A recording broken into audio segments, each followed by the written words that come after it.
Scholarship मध्ये बुद्धिमत्तेच्या ह्याच्यामध्ये पुन्हा एक नवीन घटक तुम्हाला आज शिकायचा आहे. कोणता घटक आहे तो? क्रम ओळखणे. आता तुम्हाला या ठिकाणी काही उदाहरणं दिलेली आहेत, ही आपण समजून घेऊ की कशा प्रकारे क्रम ओळखायचा आहे. तर या ठिकाणी पहिला प्रश्न तुम्हाला दिलेला आहे. इथे काही संख्या आहेत 1 3 5 7. 7 च्या नंतर येणारी संख्या तुम्हाला ओळखायची. आता याचा क्रम तुम्ही ओळखू शकता का? कोण सांगू शकतं? इथे बघा 1 नंतर 3 आलेले आहे, 3 नंतर 5, 5 नंतर 7, 7 नंतर कोणती संख्या येऊ शकते? कोणी सांगू शकतं? हा स्वरा 7 नंतर कोणती येईल? 8 आहे का बाळा पर्यायामध्ये? इथे पर्याय दिलेले आहेत. पर्यायामध्ये 8 आहे का? पर्यायामध्ये कोणती संख्या आहे ती बघायची आणि सांगायची. हा बाळा 1 आहे का? इथे बघ बरं पर्यायामध्ये. इथे पर्याय कोणते दिलेले आहेत? 11 9 13 14. हा कुणाल 9.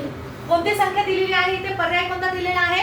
9. म्हणजे 1 नंतर 3 येतात. इथे बघा 1 मध्ये 2 मिळवले, 3 येतात. 2 मध्ये 3 मध्ये 2 मिळवले, 5 येतात. 5 मध्ये 2 मिळवले, 7 येतात. 7 मध्ये 2 मिळवल्यानंतर किती येतात? 9. म्हणजे पर्याय क्रमांक किती गोल करायचा आहे तुम्हाला? 2. 7 मध्ये 2 मिळाल्यावर 9 येतात, म्हणून पर्याय क्रमांक 2. ठीक आहे. पुढचा बघूयात आपण. इथे आहे 56 49 42 35 28 आणि 21 आणि प्रश्न चिन्हाच्या जागी कोणती संख्या आहे? आता याच्यामध्ये जर तुम्ही विचार केला तर थोडंसं तुम्हाला अवघड वाटेल, पण समजून घ्या. आता 56 आहे म्हणजे आता इथे बघा हा सगळा 7 चा टेबल आहे. कोणता टेबल आहे? 7 चा. 7 किती म्हणजे 56 येतात? 7 8 जा 56. 7 7 जा 14. आणि आता हे मागे मागे चाललेलं आहे बघा. हा 7 आता इथे काय होईल? 7 6 जा शाबास. 7 6 जा 42. 7 5 जा 35. मग इथे 7 4 जा शाबास 28. इथे 3 जा 21. आणि मग इथे कितीचा पाढा? 7 2 चा. मग 7 2 जा किती?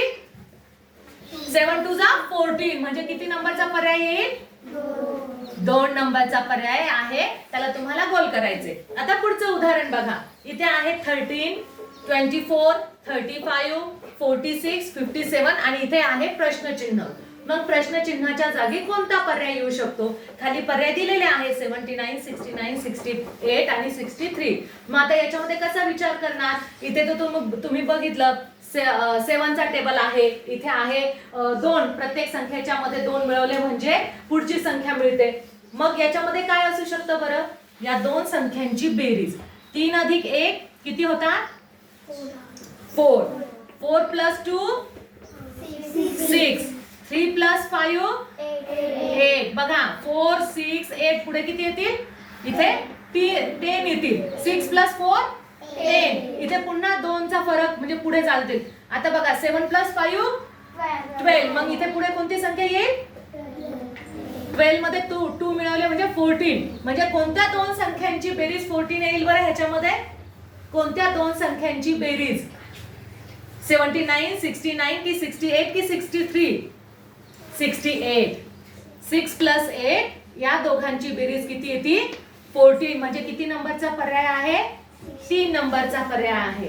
3 नंबरच्या पर्यायाला तुम्हाला गोल करावं लागेल. समजलं?